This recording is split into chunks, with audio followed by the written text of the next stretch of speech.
الإنسان وكرمه وعلمه من البيان ما لم يعلم فسبحان الذي لا يحصى امتنانه باللسان ولا بالقلم نشهد أن لا إله إلا الله وحده لا شريك له ونشهد أن سيدنا وحبيبنا ومولانا محمدا عبده ورسوله الذي أرسله بالحق بشيرا ونذيرا وداعيا إلى الله بإذنه وسراجا منيرا فقد قال الله تعالى في كلامه المجيد وفرقانه الحميد أعوذ بالله من الشيطان الرجيم بسم الله الرحمن الرحيم إن الله وملائكته يصلون على النبي يا أيها الذين آمنوا صلوا عليه وسلموا تسليما اللهم صل على سيدنا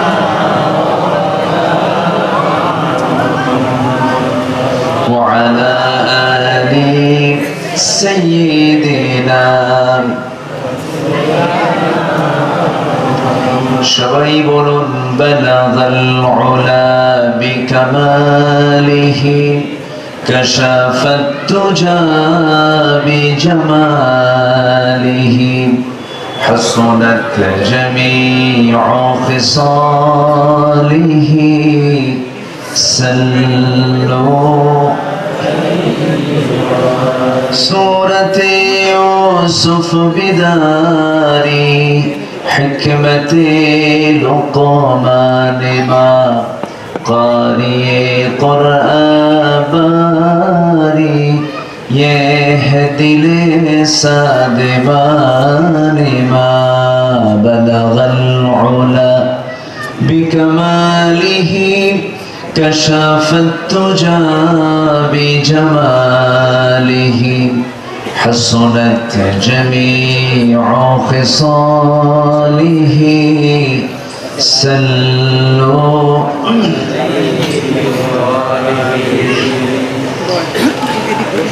পাবনা জেলার আটঘরিয়া উপজেলার চান্দাই রহমানিয়া দাখিল মাদ্রাসা মাঠে অনুষ্ঠিত চান্দাই মানব কল্যাণ সংস্থা কর্তৃক আয়োজিত চতুর্থ প্রতিষ্ঠা বার্ষিক উপলক্ষে তৃতীয় বার্ষিকী তাফসীর মাহফিল 2025 মহৎ আয়োজনের সম্মানিত সুযোগ্য সভাপতি জনাব জালাল উদ্দিন, আজকের এই প্রোগ্রামের সম্মানিত প্রধান অতিথি অত্র গ্রামের কৃতি সন্তান, বিশিষ্ট সমাজসেবক, ইসলাম দরদী ব্যক্তিত্ব, চিকিৎসক, অধ্যাপক ওমর আলী সাহেব, আজকের মাহফিলের সম্মানিত মেহমানবৃন্দ, আজকের মাহফিলের প্রধান আকর্ষণ যাদেরকে নিয়ে আজকের এই সাজানো গোছানো বর্ণাঢ্য আয়োজন, সামনে উপস্থিত দূরে কাছে বিভিন্ন স্থান থেকে ছুটে আসা কালেমার ঝান্ডাবাহী, তৌহিদের পতাকাবাহী দিন ইসলামের নরসারদুল বীর মুজাহিদ, প্রাণ প্রিয় সম্মানিত দিনী ভাইরা, আড়ালে বসে আছেন শ্রদ্ধেয়া সম্মানিতা মা বোনেরা। আলোচনার সূচনায় আনুষ্ঠানিকতার মধ্য দিয়ে আমার পক্ষ থেকে আবারও দিল খোলা সালাম, আসসালামু আলাইকুম ওয়া রাহমাতুল্লাহি ওয়া বারাকাতুহু। সবাই কেমন আছেন? আলহামদুলিল্লাহ। আওয়াজ খুব দুর্বল মনে হচ্ছে, রোজা তো শেষ হয়ে গেছে। সবাই কেমন আছেন? যে আল্লাহর মেহেরবানি, আল্লাহ তাআলা আমাকে আপনার সাথেই বসে রেখেছেন, বলছি আলহামদুলিল্লাহ। আমার পাশে যিনি বসে আছেন সবাই তো ওনাকে চেনেন না? চেনেন না? সামনাসামনি প্রশংসা করতে নেই। উনি হাতে গোনা, দেশের হাতে গোনা কয়েকজন ডাক্তারের মধ্যে একজন অন্যতম ডাক্তার। আল্লাহ তুমি তার সকল খেদমতকে তুমি আল্লাহ কবুল করে নাও। চিকিৎসা একটা সেবা। এই যে মানব কল্যাণ সংস্থা যেরকম একটা উদ্যোগ নিয়েছে, এই দেশের সব চিকিৎসক যদি চিকিৎসা বন্ধ করে দেয়, বলেন তো উপায় আছে? এই জন্য চিকিৎসক গুরুত্বপূর্ণ একটা দায়িত্ব। এই যে আজকের মাহফিল আমি আসছি, আমি যদি আসতে না পারতাম, কি এরকম হচ্ছে কেন? যদি না আসতে পারতাম তাহলে কত বড় একটা ক্রাইসিস হতো, সমস্যা হতো। হয়তো না আসতে পারার কারণে এখানে মানুষের হয়তো মৃত্যু হতো না, কিন্তু চিকিৎসক তাদের ভূমিকাটা এতটাই গুরুত্বপূর্ণ। খায়রুন নাস মান ইয়ানফাউন নাস, মানুষের মধ্যে সেই লোকটাই শ্রেষ্ঠ মানুষ যে মানুষের উপকার করে। আলহামদুলিল্লাহ। আদম সন্তানকে খেদমত করা, আল্লাহর মাখলুককে সেবা দেওয়া, এর চাইতে বড় কল্যাণমূলক কাজ দ্বিতীয়টা আমার চোখে ধরা পড়ে না। বিশাল কাজ, বিশাল খেদমত। এই জন্য কেউ ভাববেন না চিকিৎসা, এই যে শিক্ষা, চিকিৎসক একজন যিনি ডাক্তার হন, এটা কিন্তু ইসলামের বাইরে না, এটাও ইসলাম শিক্ষা। আমার দেশে সাধারণ শিক্ষা আর ইসলাম শিক্ষাকে ডিফার করা হয়েছে। এটা ব্রিটিশদের একটা ষড়যন্ত্র। এক সময় দারুল উলুম দেওবন্দ, যেটা ইউপিতে, দারুল উলুম দেওবন্দ, এই বড় মাদ্রাসার পাশে তিব্বিয়া কলেজ ছিল, মেডিকেল কলেজ ছিল। তো মেডিকেল, ইঞ্জিনিয়ারিং, টেকনোলজি এগুলোকে দুনিয়াদারি বলে, আর মসজিদ মাদ্রাসাকে দিনদারি বলে না। সবই দিনদারি, সব দিনদারি। আপনি জানেন একটা চিকিৎসক চিকিৎসা সেবার কারণে সে জান্নাত পেয়ে যাবে। সম্মানিত ভাইরা, সেই একজন ব্যক্তি আপনার গ্রামের একজন সন্তান, এটা বিশাল বিষয়। আল্লাহ তুমি তার সকল খেদমতকে কবুল করো। সম্মানিত উপস্থিতি, আমি খুব অল্প সময়ে ডেটটা নেওয়া হয়েছে, আমার সময় ছিল না। আর এই সময় আয়োজন মানে কি জানেন? এই সময় কিন্তু মানুষ মাহফিল না বেশি ব্যস্ত, না আত্মীয় না বেশি ব্যস্ত? বলেন। জামাই বাড়ি যেতে হবে, তোরা তাওয়াই আসছে, তারপরে অমুক আসছে, তার মেহমানদারি করতে হবে, এটা নিয়ে কিন্তু ব্যস্ত এই সময় সবাই। তো এই ব্যস্ততার মধ্যে আপনারা যারা আসছেন মনে হয় কোনো আত্মীয় বাড়ি যান নাই, এটাই তো মনে হচ্ছে। এই সময় তো মানুষ প্রচন্ড ব্যস্ত থাকে, হচ্ছে পরিবার কেন্দ্রিক ব্যস্ত থাকে। এর মাঝেও যে আপনারা এসেছেন, বলি আলহামদুলিল্লাহ, জোরে বলি আলহামদুলিল্লাহ, চিৎকার মেরে বলছে আল্লাহুম্মা ইন্নী আসআলুকা আল হুদা ওয়াত তুকা ওয়াল আফাফা ওয়াল গিনা। আমরা আল্লাহ তাআলার শুকর আদায় করে নিলাম। আসুন আমরা মূল আলোচনার দিকে চলে যাচ্ছি। আমাকে একটা সাবজেক্ট দেওয়া হয়েছে, হক সম্বলিত একটা বিষয়। আল্লাহ তাআলা কিয়ামতের দিন বান্দাকে প্রথম প্রশ্ন করবেন হক নিয়ে। যেরকম নামাজ কার হক? বলেন কার হক? বলেন নামাজ যদি কেউ না পড়ে তার শাস্তি হবে সবচেয়ে কম না সবচেয়ে বেশি? আমার দেশে সবচেয়ে বেশি মিস হয় কোন কাজ? নামাজ। যারা আসছেন আমি প্রশ্ন করব না যে কে আসর পড়েছেন আর কে পড়েন নাই, বলবো না। তবে পড়েন নাই এমন হাতও কিন্তু এখানে আছে, আছে কিনা বলে? অনেকে ওয়াজ শুনতে মজা পান কিন্তু নামাজ পড়তে মজা পান না, এরকম আছে না? নেই? আছে। কিন্তু না, নামাজ যেমন আল্লাহর হক, নামাজ আমাকে আপনাকে পড়তে হবে। কেন তার হক? আল্লাহ তাআলা আমাকে আমার সকল চাহিদা তিনি আমার পূরণ করেছেন। দেখার জন্য চোখ দিয়েছেন, শোনার জন্য কান দিয়েছেন, এরপরে বোঝার জন্য সেন্স দিয়েছেন। মাথা থেকে পা পর্যন্ত টোটাল বডি কার অবদান? আসতে বলবেন না, কার অবদান? দেখেন কত ব্যস্ততা। ওনার মাগরিব পর একটা অপারেশন আছে, তাহলে রুগীটা ওখানে কাতরাচ্ছে, উনি চলে যাবেন। এটি কি খেদমত না? উনি চলে যাচ্ছেন, আপনি চলে যাবেন না কেবল? আপনার তো অপারেশন নেই। আচ্ছা, উনি চলে যাচ্ছেন। জি, আমি আপনার সঙ্গে কথা বলবো। জি ইনশাআল্লাহ। জি, আসসালামু আলাইকুম। জি জি জি জি জি জি জি, তাই না? আলহামদুলিল্লাহ আলহামদুলিল্লাহ। জি, শুকরিয়া শুকরিয়া। জি, সম্মানিত ভাই, যাচ্ছেন? আপনি যাচ্ছেন তো সব তো চলে গেলেন। আচ্ছা বসেন, আপনিও বসেন। জি আলহামদুলিল্লাহ। সম্মানিত ভাই, আমি তো হতাশ হয়েছিলাম যে লোকজন কোথায়, কিন্তু আপনারা যে এরকম চালাক তা তো বুঝি নাই। সময় মতো হাজির হয়ে গেছেন, একটি পুনর্মিলন হচ্ছে, বলি আলহামদুলিল্লাহ।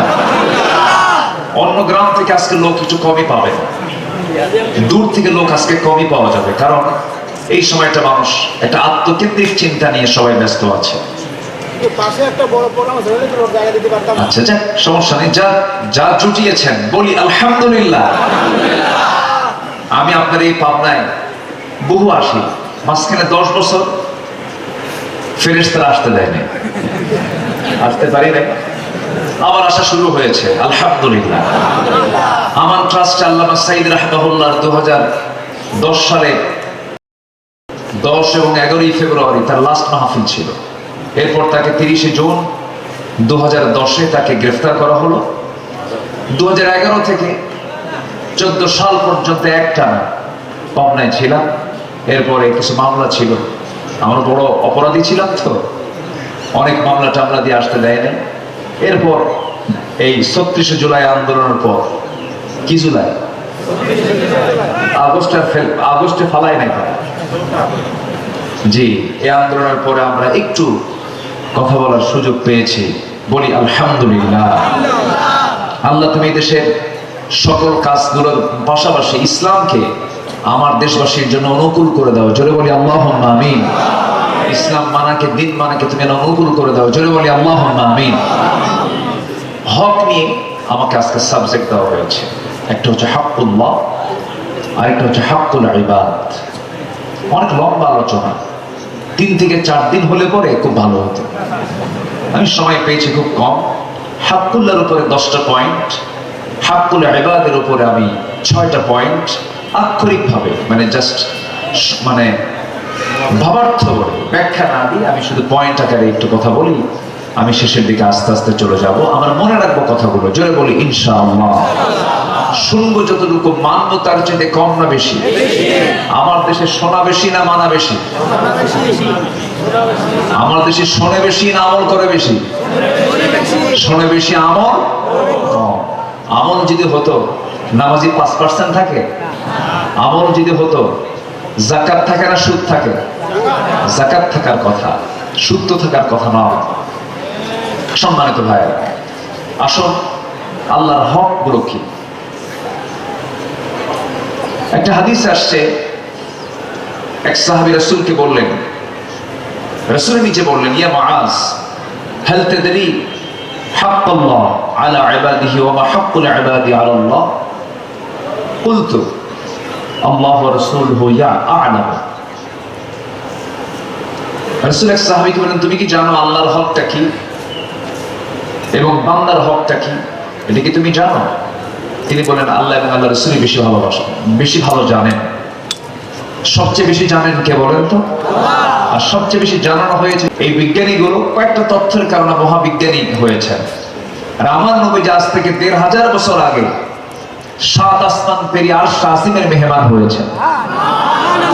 তিনি কত বড় বিজ্ঞানী ছিলেন, আল্লাহ পাক তাকে কত বড় সম্মান দান করেছেন।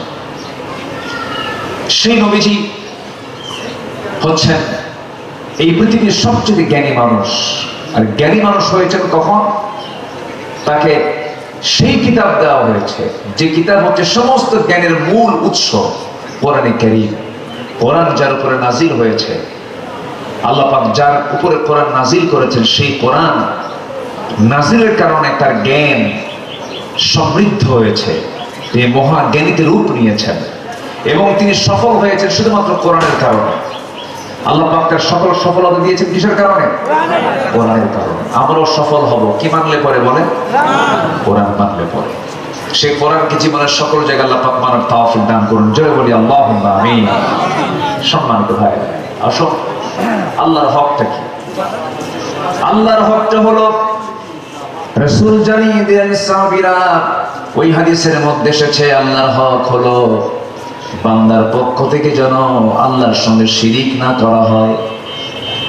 আর বান্দার হক আল্লাহর উপরে, আল্লাহ বলেন ওই সমস্ত বান্দাকে আমি আল্লাহ কখনো শাস্তি দেব না, তাকে জান্নাত দিয়ে দেব। বান্দার অধিকার হলো আল্লাহর কাছ থেকে সে জান্নাত বুঝে নেবে, আর আমার আল্লাহর অধিকার হলো বান্দা শিরিক মুক্ত জীবন গড়বে। জোরে বলি সুবহানাল্লাহ। জাস্ট একটা হাদিসের রেফারেন্স আমি আপনাকে দিলাম। এখন আসুন হকুল্লাহ, যেটা আল্লাহর হক, আল্লাহর হকের মধ্যে গুরুত্বপূর্ণ একটা বিষয় আমরা আজকে জানতে পারলাম কিছুক্ষণ আগে, সেটা হলো শিরকের ধারে পাশে যাওয়া যাবে না। আমার দেশে তো মনে হয় শিরিক টিরিক নাই। আমাদের শিরিক আছে, অমুক গাছের পাতা খেলে ভালো হয়, অমুক জায়গায় ওই কি বলে কয়েকটা আগরবাতি মোমবাতি দিয়ে আসো, এগুলো আছে কিনা জানি না। বিভিন্ন মাজারে চলে যায়, আছে কিনা? আছে। আল্লাহ ছাড়া কারো প্রতি ভরসা স্থাপন করলেই তার মধ্যে শিরিক চলে আসলো। আল্লাহর জায়গায় কাউকে স্থান দেওয়া যাবে না। আল্লাহ রাব্বুল আলামিন বলেন, ইন্নাল্লাহা লা ইয়াগফিরু আন ইউশরাকা বিহি ওয়া ইয়াগফিরু মা দুনা যালিকা লিমান ইয়াশা ওয়া মান ইউশরিক বিল্লাহি ফাকাদ দাল্লা দালালান বাঈদা। সূরাতুন নিসা আয়াত নম্বর 116। আল্লাহ রাব্বুল আলামিন বান্দাকে চূড়ান্তভাবে জানিয়ে দিচ্ছেন যে বান্দা, আমি আল্লাহ আমার সঙ্গে শিরিক স্থাপন করবে। আল্লাহ বলছেন, বান্দারে শিরিক যদি স্থাপন করো তোমার জন্য জান্নাত বাজেয়াপ্ত হয়ে যাবে। আর এটাও ঘোষণা করলাম, তুমি যদি শিরিক না করে আমার সামনে আসো, আমি আল্লাহ তোমার সমস্ত গুনাহগুলোকে মাফ করে দেব। আল্লাহর ওয়াদা, আল্লাহ সব গুনাহ মাফ করবেন, শিরিকের গুনাহ মাফ করবেন না। আমার দেশে বিভিন্ন শিরিক আছে, এর মধ্যে অন্যতম একটা শিরিক কি জানেন? এই দেশের একটা অংশ মুসলমান আল্লাহর আইন জমিনে প্রতিষ্ঠিত হোক এটা চায় না। এরকম লোক তো মনে হয় বাংলাদেশে নাই। আসতে বলবেন না, আছে না নাই? শুধু মূর্তি পূজা করলে শিরিক হয় না, শুধুমাত্র মূর্তির সামনে দাঁড়ালে শিরিক হয় না।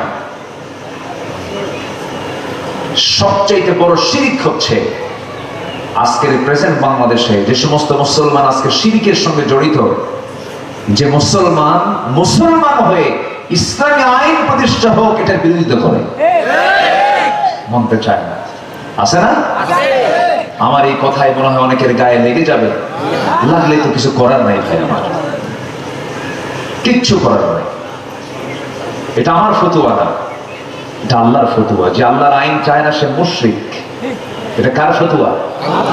আমি আব্দুল আলামিন, আমার ফতুয়া না, আমাকে ধরতে পারবেন না আপনি। আমি আমার মুখরোচক কথা বলার জন্য আসিনি, আমি আমার ব্যক্তিগত মস্তিষ্ক প্রসূত কোনো কথা বলার জন্য আসিনি। কোরআনকে প্রশ্ন করুন, কোরআন তুমি বলো তো, যে আল্লাহর দেওয়া বিধান অনুযায়ী বিচার না করে তারা কি? আল্লাহ পাক শুধু মুশরিক বলেন নাই, কাফেরও বলেছেন। আল্লাহ রাব্বুল আলামিন বলেন, وَمَن لَّمْ يَحْكُم بِمَا أَنزَلَ اللَّهُ فَأُولَٰئِكَ هُمُ الْكَافِرُونَ فَأُولَٰئِكَ هُمُ الظَّالِمُونَ فَأُولَٰئِكَ هُمُ الْفَاسِقُونَ। আমি আল্লাহ আমার দেওয়া বিধান অনুযায়ী যারা বিচার কার্য ফয়সালা করবে না, তারাই হলো কাফের, তারাই হলো জালিম, তারাই হলো ফাসিক। গালিগুলো দিয়েছেন তিনি কে? এটা কি সাধারণ গালি না বিশাল বড় গালি? অনেক বড় গালি। এই গালিটা কার দেওয়া? আল্লাহর দেওয়া। তারা কাফের, তারা জালিম, তারা ফাসিক। জালিম সেই যে মুশরিক। ইন্না শিরকা লাযুলমুন আযীম ওয়াল্লাযীনা আমানু ওয়া লাম ইয়ালবিসু ঈমানাহুম বিযুলমিন আই শিরকিন। জুলুম যাকে বলে, শিরিক তাকেই বলে। ইয়া বুনাইয়া লা তুশরিক বিল্লাহ ইন্না শিরকা লাযুলমুন আযীম। সম্মানিত ভাইয়েরা, যারাই শিরিক করবে তারাই জুলুম করবে। এই 16 বছর যারাই ক্ষমতায় ছিল তারাই জালেম ছিল, তারাই মুশরিক ছিল, তারাই মুশরিক ছিল। দেখেন না, দুর্গা পূজা আসলেই সাবেক প্রাইম মিনিস্টারের মুখে কি ফতুয়া বের হতো, মা দুর্গা গজে চড়েছে, ফসলে উন্নতি হয়েছে, পেঁয়াজ রসুন বেশি হয়েছে। বলেন এটার নাম কি ইমানদার? এগুলি আমরা শুনেছি। তাহলে আমরা আইন চাবো কার? এই জমিন আইন চাবো কার? এটা কার হক? আজকে আমার হক নিয়ে তো আলোচনা, বুঝেন নাই? সাবজেক্টে হক, আমি তো এর বাইরে যেতে পারতেছি না। আল্লাহর হক হচ্ছে বান্দা কখনো আল্লাহর সঙ্গে শিরিক করতে পারবে না। আর বান্দার হক আল্লাহর উপরে, আল্লাহ এই বান্দাকে কখনো জাহান্নাম দিবেন না। ওয়াজ কি বেশি লাগে? দেখেন, সামান্য কথাই কিন্তু যথেষ্ট। আমরা আল্লাহর আইনকে চাবো। আমাদেরকে রাজাকার বলুক, রাজাকার বলে তখন আর লাভ নাই, এই শব্দ শেষ। এটার কবর রচনা হয়ে গেছে। আমি কে, তুমি কে, বাস গোটা দেশবাসী রাজাকার হয়ে গেছে। এই কথা কবর রচনা হয়ে গেছে। এইগুলো আর খায় না জনগণ। তাদের কাছে ছিল মুক্তিযুদ্ধ একটা পৈতৃক সম্পত্তি, কি ঠিক কিনা বলেন? মুক্তিযুদ্ধ ছিল তাদের পৈতৃক সম্পত্তি, একটা ব্যবসার পুঁজি। কিসের পুঁজি? ব্যবসার পুঁজি। ওই ব্যবসা খাটায়া হাজার হাজার কোটি টাকা তারা দেশ থেকে পাচার করেছে, বান্দার হক নষ্ট করেছে। যারাই মুশরিক হয় তারাই বান্দার হক নষ্ট করে। অনেক কিছু করেছে ওরা। আমরা ঘুরে দাঁড়ানো শিখেছি, এদেশের যুবকরা ঘুরে দাঁড়ানো শিখেছে।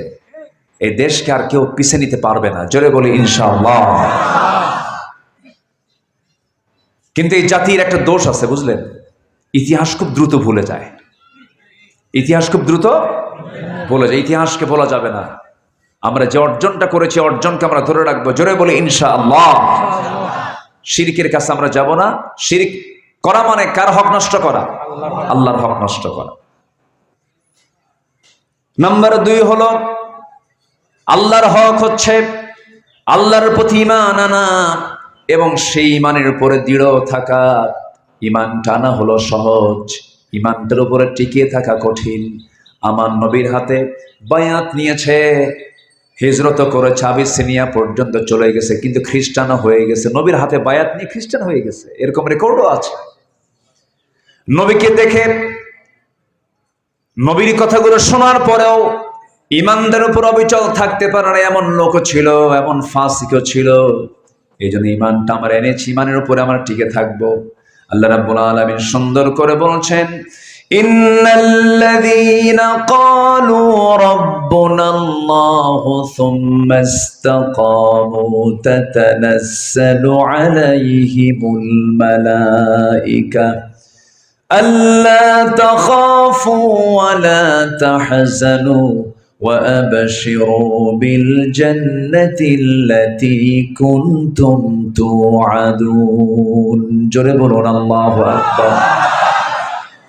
সূরা হামিম সিজদা আয়াত নাম্বার 30 আল্লাহ বলছেন, যারা বলবে আমার রব আল্লাহ এবং তার উপরে টিকে থাকবে, এই টিকে থাকাটাই সবচেয়ে বড় বিষয়। ঈমান আনা সহজ, কিন্তু টিকে থাকা কঠিন।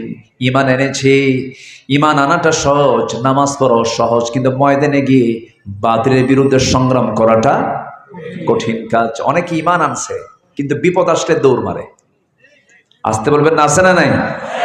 মিছিলে গেলে যদি গুলি মারে, কি আছে না নাই বলেন? এরকম এরকম আছে কিনা বলেন? যাইও না, মামলা খাবা।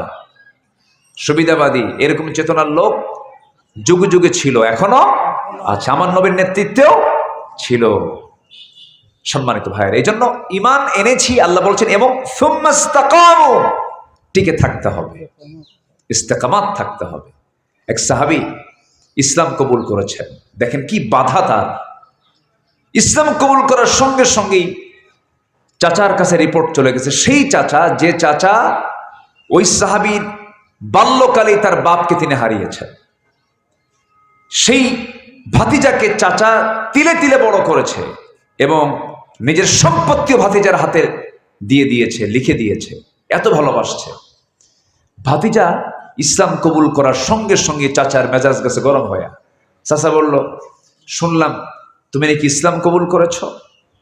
তিনি বললেন, ছোট্ট ওই ভাতিজা বলতেছে, চাচা আপনি শুনবেন কেন, আপনি দেখেন লা ইলাহা ইল্লাল্লাহ। এই কথা বলার সঙ্গে সঙ্গেই চাচা বলতেছে, ভাতিজা আমি তোমার এত মহব্বত করলাম, আমি তোমাকে ছোট থেকে বড় করলাম, তুমি এতিম ছিলে, এত তিলে তিলে আমি তোমাকে গড়ে তুললাম, হাত পা বড় করে দিলাম, সহায় সম্পদ আমি তোমার নামে দলিল পর্যন্ত করে দিলাম, আর তুমি আমার শত্রু হাতে বায়াত গ্রহণ করবে, এটা কেমন কথা? তুমি ইসলাম ছেড়ে দাও। সঙ্গে সঙ্গে ভাতিজা বলছে, চাচা আমি সব ছাড়বো, আমি ঈমানটা ছাড়তে পারবো না, কারণ ঈমান আনতে হবে, এটা আমার উপরে কার হক? আসতে বলবো না, কার হক? আমি বান্দা, আমার দায়িত্ব হচ্ছে ঈমান আনা কার উপরে, আর আমার উপরে এটা কার হক? আল্লাহর হক। তাহলে প্রথম হক হচ্ছে শিরিক না করা। কার হক? আল্লাহর হক। ঈমান আনা কয় নাম্বার হক? 2 নাম্বার। আগে শিরিক বাদ দিতে হবে। ফামান ইয়াকফুর বিত-তাগুত ওয়া ইউমিন বিল্লাহ, আগে তাগুতকে ছাড়তে হবে, এরপর ঈমান আনতে হবে। আপনি দুনিয়ার দল করবেন, দুনিয়ার তৈরি করা দলের নেতার নেতৃত্বে মানবেন, নামাজ পড়বেন, এটা ভণ্ডামি, ভণ্ডামি। এগুলো বাদ দেন, এগুলো বাদ দিতে হবে। আগে কষ্ট পাচ্ছেন নাকি আপনারা? আমাদের কথা এরকম সোজা মার্কাই হয়, আমরা সোজা ছাড়া কথা বলতে পারি না। সেই সাহাবী বলতেছেন, চাচা আমি তো ঈমান ছাড়তে পারবো না। এখন চাচা বলতেছে ভাতিজাকে, তুমি কি জানো ঈমান আনার ফলাফল কি হতে পারে? কি হবে চাচা? সব সম্পত্তি তোমার থেকে নিয়ে নেব। কি এটা কোনো বিষয় হলো? শুধু আমার কেন, গোটা দুনিয়া নেন, আমি ঈমান বেচতে পারবো না। জোরে বলি সুবহানাল্লাহ। আর আমার দেশের মানুষ 10 টাকার বিড়ি খাইয়ে ঈমান বেচে। কয় টাকার বিড়ি খায়া? একটা বিড়ি খাইলেই ঈমান শেষ। এই জাতিকে সোজা করা খুব কঠিন, খুব দ্রুত বিক্রি হয়ে যায়। খুব দ্রুত কি হয়? বিক্রি হয়ে যায়, খুব কঠিন। ইমানদার কি বিক্রি হয়? ইমানদার বিক্রি হবে কার কাছে? আস্তে কার কাছে? ইন্নাল্লাহ ইশতারা মিনাল মুমিনিনা আনফুসাহুম ওয়া আমওয়ালাহুম বিআন্না লাহুমুল জান্নাহ। ইমানদার বিক্রি হবে একমাত্র আল্লাহর কাছে। আল্লাহ বলছেন, আমি তোর জানমাল কিনে নিয়েছি জান্নাতের বিনিময়ে, আমি বিক্রি করে দিয়েছি আল্লাহর কাছে। একমাত্র আমরা বিক্রি হব কার কাছে? পৃথিবীর কোন ব্যক্তির কাছে, পৃথিবীর কোন নেতার কাছে আমরা বিক্রি হতে পারবো? আমার বন্ধুগণ, ওই সাহাবী চাচাকে স্পষ্ট ভাষায় জানা দিলেন, চাচা আমার সম্পত্তিগুলো আপনি নিয়ে নেবেন, কোনো আপত্তি নাই, নিয়ে নেন। সম্পত্তিগুলো নিয়ে নিল। শেষ পর্যন্ত থাপ্পড় মেরে জমিনে ফেলে দিয়া পরনের জামাটা পর্যন্ত টান মেরে খুলে নিল। এমনকি জোরপূর্বক তাকে পাঁচ জামাটাও খুলে নিয়ে তাকে উলঙ্গ করে ঘাড় ধাক্কা দিয়ে ঘর থেকে বের করে দিল। গায়ের জামা তো আসি, পাঁচমা পর্যন্ত খুলে নিল, লুঙ্গিটা পর্যন্ত খুলে নিয়ে তাকে উলঙ্গ করে ঘর থেকে বের করে দিলে পরে তিনি মার দরজায় গিয়ে তিনি করাঘাত করে বলছেন, মা দরজা খোলো, আমার দিকে তাকায়ও না, ঈমান এনেছে এজন্য আমার চাচা আমাকে লুঙ্গিটা পর্যন্ত খুলে নিয়েছে। দেখো তোমার ঘরের মধ্যে কোনো কাপড় আছে নাকি? ছোট্ট একটা কাপড়ের টুকরো তার হাতে দেওয়া হলো। তা দিয়ে কোনো মতো তিনি তার সতর ঢাকলেন আর বললেন, মা আমি আর এই জায়গায় থাকবো না, আমি চলে যাচ্ছি মদিনায়। নবীর দরবার ছাড়া পৃথিবীর কোনো দরবার আমার কাছে আর প্রিয় মনে হয় না। রওনা করলেন মদিনার দিকে। আরবে 12 মাসের ভিতরে 1 মাস থেকে 2 মাস পর্যন্ত প্রচন্ড শীত থাকে, হাড় কাঁপানো শীত। ওই সময় শীতকাল চলছিল। খালি গায়ে নগ্ন দেহে কোনো মতো সতরের কাপড়টা দিয়ে সতরটা ঢেকে রওনা দিলেন। মক্কা মদিনার ঠিক মাঝামাঝি পর্যায়ে তার বাড়িটা ছিল। রওনা দিয়েছেন পদব্রজে হেঁটে হেঁটে। মদিনা পর্যন্ত পৌঁছে গেলেন। নবীজির হুজরাখানার সামনে গিয়ে দরজায় গিয়ে করাঘাত করছেন, দরজা খুলে গেছে। আমার নবীজি সাহাবীর দিকে তাকায় দেখেন গোটা গায়ে কোনো কাপড় চোপড় নাই, থরথর করে কাঁপতেছে। আমার নবীজি করলেন কি, আস্তে করে কোনো কথা না বলে ভিতরে ঢুকলেন। সুন্দর দুটো জুব্বা, নবীর ব্যবহৃত দুটো জুব্বা আস্তে করে নিয়ে বের করে বললেন, ও বস্ত্রহীন ব্যক্তি, তোমার গায়ে কোনো কাপড় না, আমি তোমাকে 2টা জুব্বা আমার পক্ষ থেকে দিয়ে দিলাম। কার দেহের জুব্বা? কপাল কি খারাপ না ভালো? চাচা দুনিয়ার কাপড় খুলেনি স্যার, আল্লাহ পাক বিনিময়ে নবীর দেহের জুব্বার কাপড় তার কপালে জোটায় দিয়েছে। সাল্লে পাওয়া যায়, সাল্লে পাওয়া যায়। ইমানের কারণে যদি কোনো কিছু ছাড়া হয়, আল্লাহ পাক তার চেয়ে ডাবল দিয়ে দিবেন। আল্লাহু আকবার বলেন। ইমান আনা কার হক? আল্লাহর হক। আমাকে ইমানদার হতে হবে, শিরকের কাছে যাওয়া যাবে না। আমার বন্ধুগণ,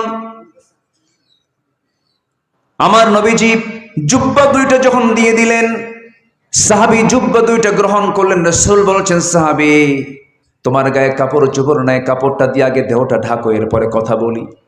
দেহটা ঢাকলেন। রাসূল বললেন, তোমার পরিচয় কি? খুঁজুন, আমি ইসলাম কবুল করেছি, আমি দিন গ্রহণ করেছি, আমি আব্দুল্লাহ জুলবাজাদাইন। নবী বলছেন, কেন তোমার দেহের অবস্থা সম্পূর্ণ খুলে? বললেন রাসূল বললেন, সাহাবী তোমার চাচা তোমাকে বস্ত্রহীন করেছে, আমি তোমাকে আমার দেহের জুব্বা মোবারক দিয়ে দিলাম। খুশি হলেন। এরপরে রাসূল বললেন, সাহাবী তোমার জীবনের কোনো চাওয়া পাওয়া আছে নাকি? বল, আমি তোমার জন্য দোয়া করে দেব। সাহাবী বলছেন, ইয়া রাসূলুল্লাহ, আপনি আমার জন্য যা পছন্দ হয় সেই দোয়াটা আপনি করেন। আমার নবীজি তার জন্য আকাশের দিকে 2টা হাত উঁচু করে দোয়া করছেন, আল্লাহ আমার এই সাহাবীটা বড় মাজলুম, দিন গ্রহণ করতে গিয়ে দুনিয়াটা সে বিক্রি করে দিয়েছে আখিরাতের বিনিময়ে। আল্লাহ মেহেরবানি করে আমার এই প্রিয় সাহাবীর জানমাল তুমি কাফেরদের জন্য তুমি আল্লাহ হারাম করে দাও। এই দোয়াটা করার সঙ্গে সঙ্গে সাহাবীর মন খারাপ হয়ে গেল এবং বলছেন, ইয়া রাসূলুল্লাহ, আপনি আমার জন্য যে দোয়াটা করেছেন এই দোয়া আমার প্রত্যাশা ছিল না। আমার প্রত্যাশা ছিল আমি শহীদ হয়ে যাব। কাফের মুশরিকরা যদি আমাকে না মারতে পারে আমি শহীদ হব কেমনে? আপনি আমার জন্য উল্টা দোয়া করলেন কেন? রাসূল বলছেন, আব্দুল্লাহ রে, দিন গ্রহণ করতে তোমার দারুণ কষ্ট হয়েছে, এই জন্য আমি তোমার জন্য এই দোয়াটা করেছি। তবে হ্যাঁ, ওয়া ইম্মা তাআলা ফিরাশিহি, তোমারও যদি শহীদি তামান্না থাকে, বিছানায় যদি মরণ হয়ে যায়, আল্লাহ রাব্বুল আলামিন তোমাকে শহীদের দরজা দিয়ে দিবে। তাহলে বিছানায় মরলেও কিসের দরজা পাওয়া যায়? থাকতে হবে কিসের নিয়ত? শহীদি নিয়ত, শহীদের মৌত, এটা চাইতে হবে, তামান্না থাকতে হবে, জিহাদের তামান্না লালন করতে হবে। আমার নবীজি বলে দিলেন, যাও। আসহাবে সুফার সদস্য হয়ে গেল। এত জোরে জোরে কোরআন তেলাওয়াত করতেন, সাহাবীরা বিরক্ত হয়ে রাসূলের সামনে এসে বলেন, ইয়া রাসূলুল্লাহ, এই নতুন সাহাবী আব্দুল্লাহ আসার পর আমাদের খুব ডিস্টার্ব হয়, কেন? জোরে জোরে কোরআন পড়ে। রাসূল বলেন, ওরে তোমরা কেউ ডিস্টার্ব করো না, ও জোরে জোরে পড়ে না, ওর ইমানের আবেগে জোরে হয়ে যায়, ওকে কেউ বাধা দিও না, ও খুব মজা পায়, এই জন্য জোরে জোরে পড়ে। আমার নবীর নেতৃত্বে মদিনা থেকে যুদ্ধের প্রস্তুতি নেওয়া হলো। সেই যুদ্ধে এই আব্দুল্লাহ অংশগ্রহণ করলেন। ফেরার পথে, যুদ্ধ শেষ, ফেরার পথে এই আব্দুল্লাহ অসুস্থ হয়ে পড়লেন। রাসূলের কাছে এসে বলেন, ইয়া রাসূলুল্লাহ, আপনার প্রিয় সাহাবী আব্দুল্লাহ অসুস্থ। নবীজি বলেন, ভালো করে সেবা করো। 2-3 দিন পরে এসে বলা হলো, ইয়া রাসূলুল্লাহ, আমাদের আব্দুল্লাহকে বাঁচাতে পারলাম না, মারা গেছে। আমার নবীর চোখের পানি ফুরায় না, নবীজি কাঁদতেছেন তার জন্য। আর বললেন, সাহাবীরা কাফন দাফনের বন্দোবস্ত করো, জানাজার আয়োজন করো, জানাজা আজকে কেউ পড়াবে না, আমি রাসূল নিজে তার জানাজা পড়াইয়া দেব। জানাজার আয়োজন হলো, রাসূল জানাজা পড়াইয়া দিলেন। জানাজা যখন সম্পূর্ণ হলো, রাসূল বলেন, সাহাবীরা আমার আব্দুল্লাহ খুব প্রিয় সাহাবী, তার জন্য কবর খনন কোথায় করেছে হুজুর? ওই যদি পাহাড়ের চিপায়, ঠিক মাঝখান বরাবর। রাসূল বললেন, সাহাবীরা আমাকে তোমরা ওই কবরের সামনে নিয়ে যাও। আজকে আব্দুল্লাহকে কবরে দাফন করার জন্য কাউকে নামতে দেব না। আমি রাসূল নিজে আমার প্রিয় সাহাবী আব্দুল্লাহকে কবরে দাফন করব।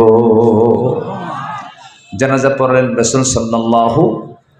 এবার দাফনের জন্য তিনি কবরের সামনে গিয়ে দাঁড়ালেন, কবরে মাটিতে নামলেন। নবীজির চোখের পানি চোখের কোনা দিয়ে গড়ে গড়ে পড়তেছে, দাড়িগুলো ভিজে যাচ্ছে, রাসূল কাঁদতেছেন।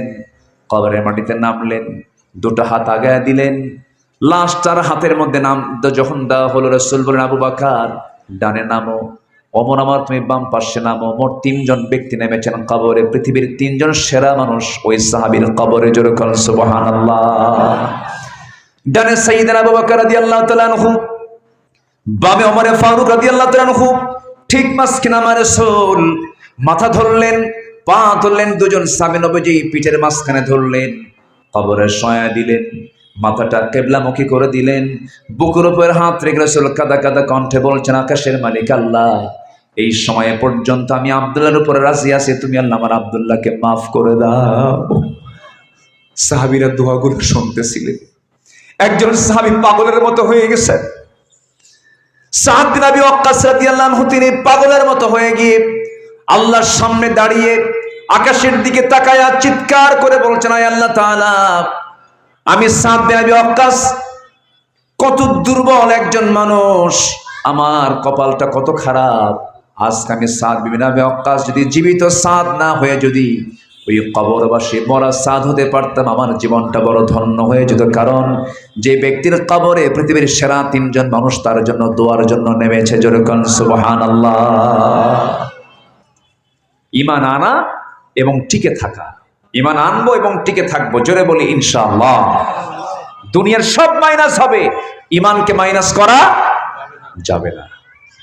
নাম্বার 3, আল্লাহকে ভয় করা। নাম্বার 4, আল্লাহর বিচার ফয়সালা মেনে নেওয়া। নাম্বার 5, সালাত কায়েম এবং যাকাত আদায় করা। নাম্বার 6, হজ করা। কার জন্য? ওয়াতিমুল হজ্জ ওয়াল উমরাতা লিল্লাহ। কার জন্য? আল্লাহ। এটা কার হক? আল্লাহর হক। কিন্তু হজ করে বান্দা আল্লাহর জন্য যদি করে ভালো কথা, কিন্তু হজ করে আসছে এরপর যদি হাজি না কয়, মন খুব খারাপ। এরকম হাজি আছে না নাই? 7 লাখ টাকা খরচ করে হজ করে আসে, হাজি কও না কেন আমার, এরকম আছে না নাই? আছে। তাহলে কি হজকে আল্লাহর জন্য হয়েছে ওটা? না। হাজি মানুষ বলবে এটার জন্য হজ হলে, এটা আল্লাহর জন্য হবে না। নাম্বার 7, রোজা রাখা। তবে হ্যাঁ, রোজা রাখাটা এটা কাউকে দেখানো যায় না। আমি যে রোজা আছে পৃথিবীর কেউ জানে না। এটা কে জানেন? আল্লাহ জানেন। সাউথ কোরিয়া গিয়েছিলাম আমি বহুদিন আগে, সাউথ কোরিয়া, দক্ষিণ কোরিয়া।